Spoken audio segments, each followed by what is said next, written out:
Assalamualaikum warahmatullahi wabarakatuh. Selamat pagi pemirsa Trans 7, Hasanah Ensiklopedia Islam Dunia pagi ini kembali hadir untuk melengkapi Hasanah Pengetahuan Islam Dunia ke hadapan Anda. 30 menit ke depan akan kami isi dengan informasi.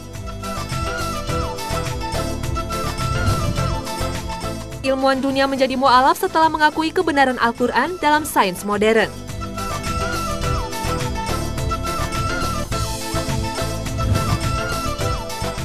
Kisah para penyembah berhala dan kaum ateis.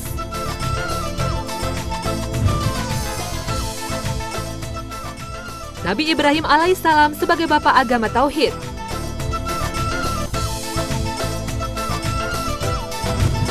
Dan pemirsa, inilah Hasanah Ensiklopedia Islam Dunia hari ini.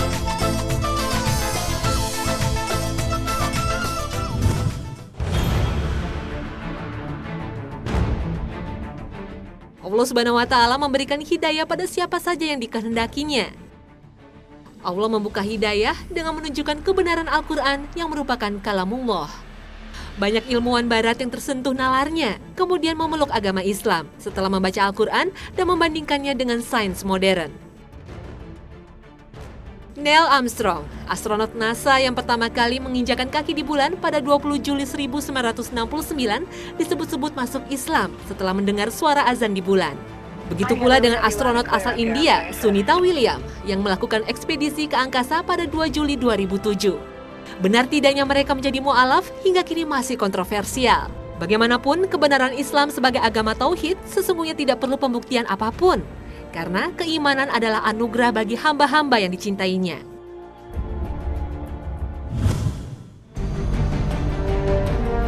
Dr. Maurice Buchel adalah seorang ahli bedah berkebangsaan Perancis yang menulis buku yang membuktikan relevansi dan konsistensi Al-Quran dengan ilmu pengetahuan modern. Buchel belajar bahasa Arab untuk mempelajari Al-Quran. Dari kitab suci inilah Buchel menemukan banyak keterangan yang terbukti dalam pengetahuan ilmiah modern. Pada tahun 1974, Buchel mendapat undangan dari Presiden Mesir Anwar Sadat untuk meneliti mumi Fir'aun. Mumi Fir'aun dibawa ke pusat purbakala Prancis. Kemudian para ahli melakukan pembedahan untuk mengetahui penyebab kematian Raja Fir'aun Ramses ini. Seperti yang dikisahkan dalam Al-Quran, Raja Fir'aun tenggelam ke Laut Merah saat mengejar Nabi Musa. Setelah diteliti oleh para ahli ini, ternyata di tubuh Ramses ini ditemukan garam yang menunjukkan bahwa Fir'aun pernah tenggelam ke laut. Jasad Fir'aun diselamatkan oleh Allah sebagai pelajaran bagi kaum setelahnya. Tidak hanya bukti ilmiah tentang mumi Fir'aun ini yang membuat Buchel tertarik pada Islam. Buchel juga menemukan banyak kajian biologi yang sesuai dengan doktrin Islam dalam Al-Quran. Karena itulah, bagi Buchel, tidak mungkin Al-Quran adalah kitab buatan manusia.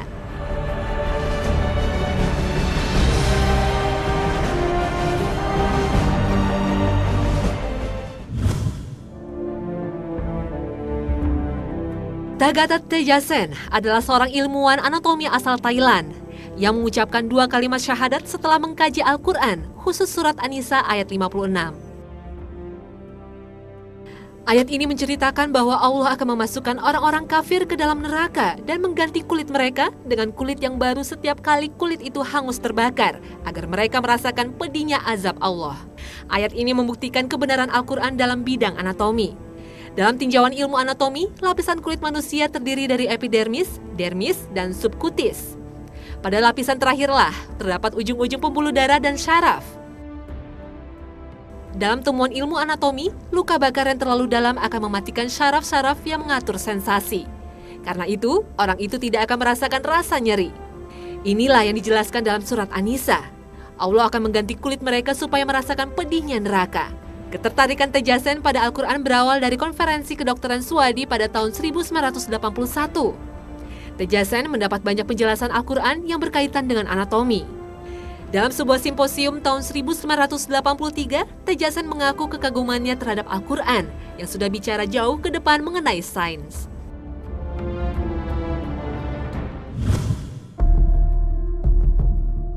Ilmuwan barat lainnya yang terpesona dengan kandungan Al-Quran adalah Profesor Keith Moore. Pakar anatomi dari Universitas Toronto, Kanada ini pernah melakukan riset di Arab Saudi tentang relevansi Al-Quran dan hadis dengan ilmu embriologi modern. Dalam penelitiannya, Kate Moore menemukan bahwa informasi tentang perkembangan janin sudah dijelaskan dalam Al-Quran dan hadis, jauh sebelum temuan ilmu embriologi modern. Al-Quran seperti yang dijelaskan dalam surat Az-Zumar membagi 3 tahap pembentukan janin dalam rahim seorang ibu. Dalam penelitian embriologi dengan menggunakan peralatan canggih, tahapan janin yang dijelaskan dalam Al-Quran terbukti. Tahapan pertama disebut tahapan pre-embrionik. Zigot tumbuh membelah melalui pembelahan sel dan menempel pada rahim. Tahap kedua disebut embrionik, berlangsung 5,5 minggu. Organ dan sistem tubuh bayi mulai terbentuk dari lapisan-lapisan sel. Tahap terakhir disebut tahap fetus, yang dimulai sejak kehamilan bulan ke-8 hingga masa kelahiran. Pada tahap fetus, bayi sudah memiliki anggota tubuh yang lengkap, wajah, kedua tangan, dan kaki. Inilah yang mendorong Kate Moore, seorang pakar anatomi, akhirnya mempercayai kebenaran agama Islam.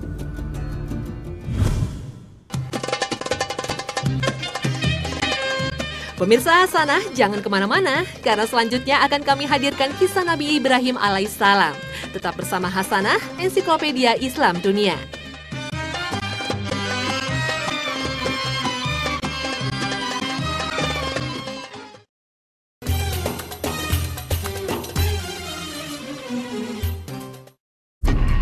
Terima kasih pemirsa Trans7, Anda masih bersama kami di Hasanah, Ensiklopedia Islam Dunia. Allah Subhanahu wa Ta'ala mengutus para nabi dan rasulnya membawa risalah agama tauhid. Tidak ada yang wajib disembah kecuali Allah, penguasa alam semesta. Para rasul membawa umatnya dari kegelapan dan kebodohan menuju cahaya kebenaran. Sebelum kedatangan Nabi Muhammad SAW, bangsa Arab diselimuti kegelapan dan kemunduran akhlak. Mereka disebut kaum jahiliyah, yaitu bangsa yang menderita kebodohan karena sudah meninggalkan agama tauhid yang diwariskan Nabi Ibrahim alaihissalam. Baitullah sebagai peninggalan Nabi Ibrahim dan putranya Nabi Ismail dinodai dengan berhala-berhala yang dipuja dan disembah oleh bangsa Arab. Kemusyrikan merajalela di mana-mana, seperti yang diperingatkan dalam Al-Quran surat Al-A'raf ayat 138. Apakah mereka mempersekutukan Allah dengan berhala-berhala yang tidak dapat menciptakan sesuatu pun, sedangkan berhala-berhala itu sendiri buatan manusia? Berhala-berhala itu kemudian mereka sembah-sembah. Saat mereka ditimpa musibah, mereka menyalahkan Tuhan-Tuhan mereka, atau saat mereka lapar memakannya, seperti yang pernah dilakukan Umar bin Khattab sebelum memeluk Islam. Dalam Al-Quran, Allah mengumpamakan kaum musyrikin ini sebagai orang yang menjadikan sarang laba-laba yang rapuh sebagai pelindungnya. Hubal adalah berhala yang sangat dimuliakan suku Quraisy. Berhala berbentuk manusia yang terbuat dari batu akik ini ditempatkan di dalam Ka'bah. Menurut para ahli sejarah, tokoh yang pertama kali menyebarkan ajaran syirik pada bangsa Arab adalah Amr bin Luhai, pembesar dari suku Khuza'ah. Dalam riwayat Ibnu Hisham, saat Amr bin Luhai berada di negeri Syam, ia melihat suku Amalik menyembah berhala untuk meminta hujan dan pertolongan.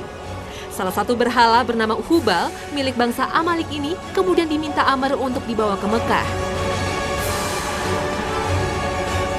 Taktik Amr bin Luhai sebenarnya untuk memperkuat posisinya di tengah bangsa Arab yang mulai meninggalkan ajaran Nabi Ibrahim. Tidak semua suku bangsa Arab mengikuti ajaran baru Amr. Suku Jurhum termasuk suku yang menentang dan mengecam perbuatan syirik Amr. Namun karena kekuasaan politik dan hartanya, Amr berhasil meyakinkan sebagian besar suku bangsa Arab termasuk suku Quraisy.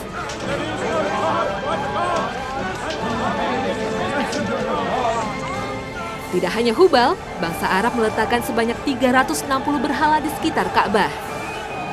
Selain Hubal, ada berhala Lata berupa batu yang dipahat yang di atasnya dibangun sebuah rumah. Lata sesungguhnya nama seorang lelaki yang salih yang biasa membuat tepung untuk memberi makan jemaah yang beribadah di depan Ka'bah. Berhala Uzza adalah berhala pohon samurah dari Salam yang terletak di lembah Naklah antara Mekah dan Taif. Inilah berhala milik suku Quraisy. Sedangkan Manat adalah berhala berupa batu besar yang terletak tak jauh dari Gunung Kudait antara Mekah dan Madinah. Nama keempat berhala ini sesungguhnya orang-orang saleh yang pernah hidup pada masa Nabi Ibrahim. Bangsa Arab menghormatinya secara berlebihan dan menganggapnya sebagai anak-anak Tuhan. Penyembahan berhala sudah berlangsung sangat lama. Sebelum Nabi Muhammad diangkat menjadi Rasul, umat-umat Nabi terdahulu pun terjerumus dalam perbuatan syirik.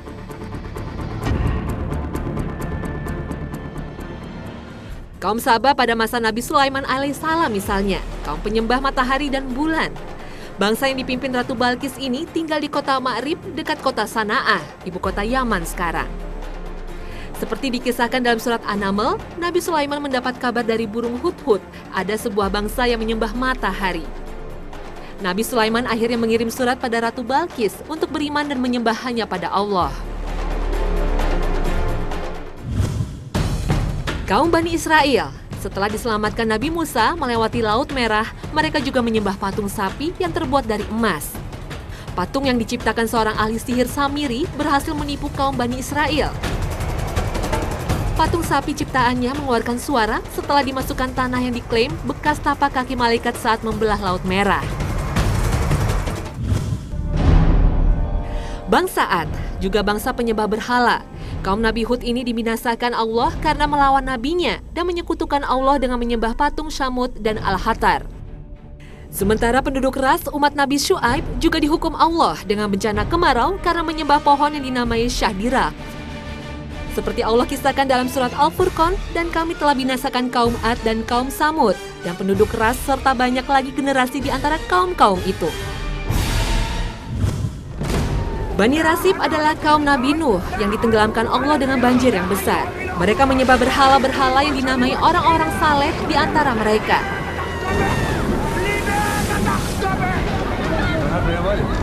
Seperti dikisahkan dalam surat Nuh, dan mereka berkata, jangan sekali-kali kamu meninggalkan penyembahan Tuhan-Tuhanmu, dan jangan pula sekali-kali kamu meninggalkan Wad, dan jangan pula Suwa, Yaguts, Yauk, dan Nasr.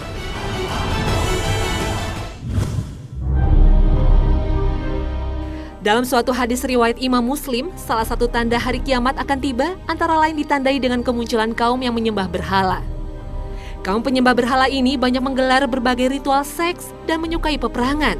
Tanda-tanda ini sudah bisa kita saksikan saat ini. Perilaku kaum hedonis menggoda banyak pengikut, sementara kaum fasis mencintai peperangan dan pertumpahan darah sebagai wujud eksistensi mereka. Berhala kaum modern bukan berwujud patung-patung yang disembah, melainkan ideologi yang dianut masyarakat yang makin menjauhkan diri dari nilai-nilai agama tauhid. Faham kapitalisme yang muncul di Inggris pada abad ke-18 bermula dari aliran liberalisme di negara-negara Eropa. Aliran pemuja kebebasan ini merambah hingga aliran ekonomi dan gaya hidup dan berkembang hingga saat ini. Pandangan hidup ideologi ini menyatakan bahwa motif manusia didorong oleh kepentingan pribadi sebagai wujud cinta terhadap diri sendiri, bukan pada kemanusiaan. Maka lahirnya pribadi-pribadi individualis yang berusaha menumpukan kekayaan sendiri. Salah satu cirinya lagi, sistem ekonomi pasar bebas yang menginjak-injakan usaha kecil dan berpihak pada pemilik modal besar. Ideologi kaum kapitalis ini sempat mendapat perlawanan dari komunisme, sehingga memicu perang dingin antara Amerika Serikat dan Uni Soviet. Komunisme lahir dari persaingan manusia untuk memperebutkan kelas sosialnya. Kaum buruh yang makin sengsara melakukan perlawanan terhadap kaum borjuis.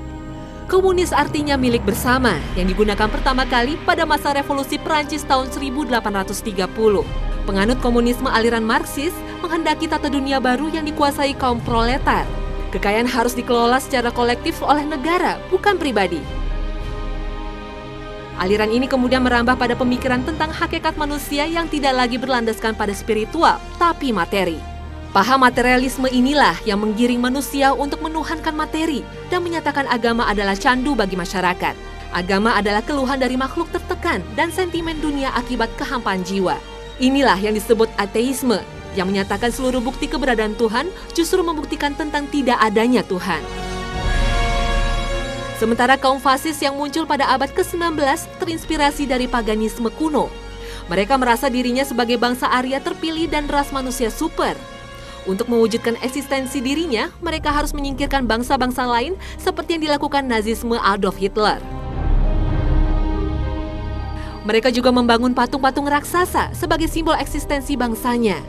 Inilah yang menjadi awal kekacauan dunia pada masa Perang Dunia Pertama dan Perang Dunia Kedua. Kehancuran dunia masih berlanjut hingga saat ini dengan kemunduran moral dan keyakinan beragama. Oleh karena itu, kehadiran Islam sebagai agama tauhid membawa pesan-pesan kemanusiaan dan keadilan. Islam tidak membeda-bedakan ras, karena yang termulia di sisi Allah hanyalah orang-orang bertakwa. Pemirsa Hasanah, jangan kemana-mana, karena selanjutnya akan kami hadirkan kisah Nabi Ibrahim alaihissalam sebagai bapak agama tauhid.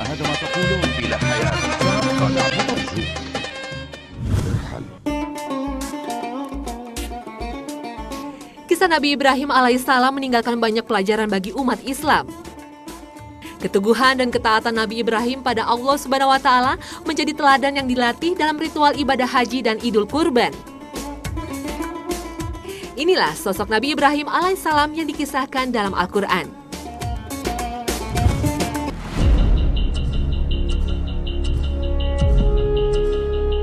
Nabi Ibrahim alaihissalam adalah putra Azar bin Tahur yang bersambung keturunannya hingga Nabi Nuh alaihissalam.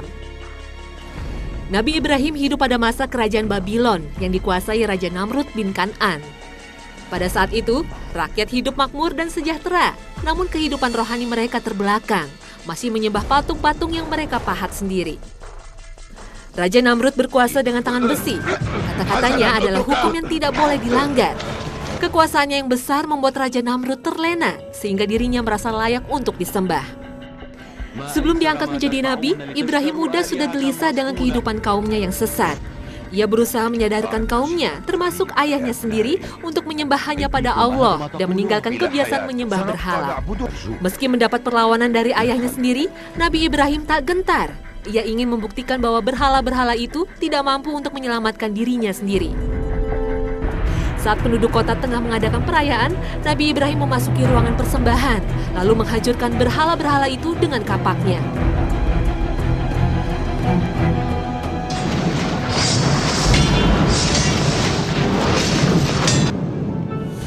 Perbuatan Nabi Ibrahim akhirnya diketahui oleh rakyat Babylon. Mereka menuntut hakim untuk mengadili Nabi Ibrahim karena telah menghina Tuhan mereka. Nabi Ibrahim dijatuhi hukuman dengan dibakar hidup-hidup. Namun, hukuman ini tak membuat Nabi Ibrahim takut.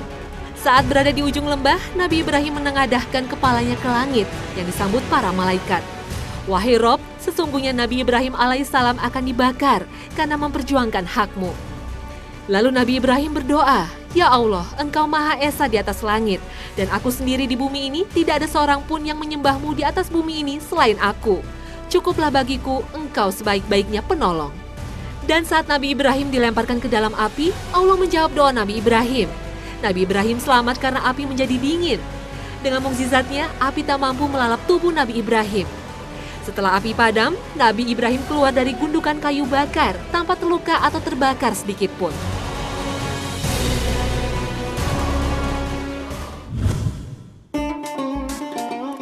Allah memberi ujian bagi Nabi Ibrahim dan keluarganya sebagai teladan bagi umat-umat setelahnya.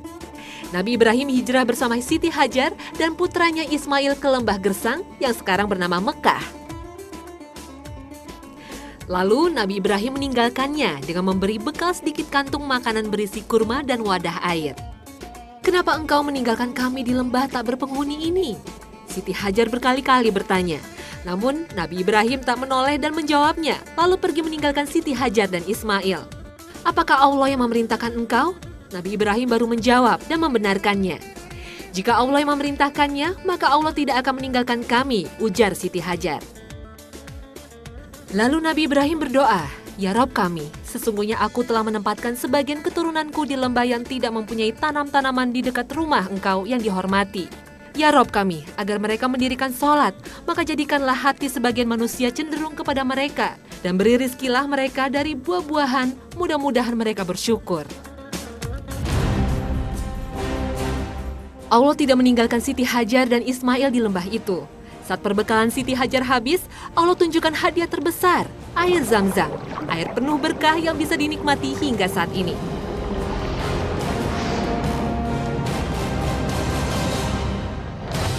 Keteguhan iman Nabi Ibrahim kembali tunjukkan dalam peristiwa penyembelihan Ismail. Melalui mimpi, Allah memerintahkan Nabi Ibrahim untuk menyembelih putra tersayangnya. Wahai ayahandaku, lakukanlah apa yang diperintahkan oleh Allah Ta'ala kepadamu. Insya Allah, engkau mendapati diriku termasuk orang-orang yang sabar. Inilah teladan hamba-hamba soleh yang tunduk dan patuh pada perintah Allah.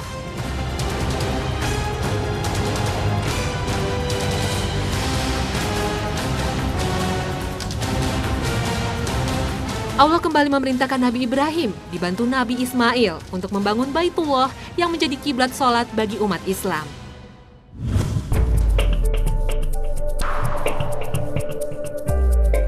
Inilah kisah Nabi Ibrahim alaihissalam yang mendapat sebutan ulul azmi di kalangan para rasul.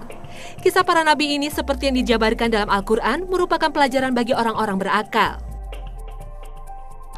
Jejak kisah dibakarnya Nabi Ibrahim konon berada di wilayah Urfa, Turki.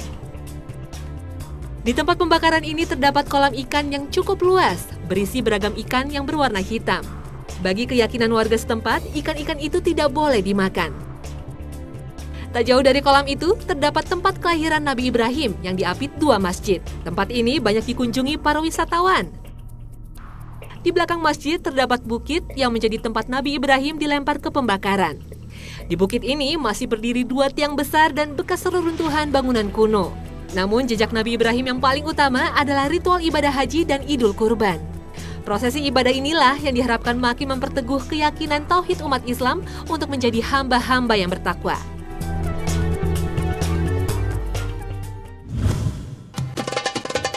Subhanallah, itulah bukti-bukti kebesaran Allah Subhanahu wa Ta'ala kepada Nabi Ibrahim alaihissalam.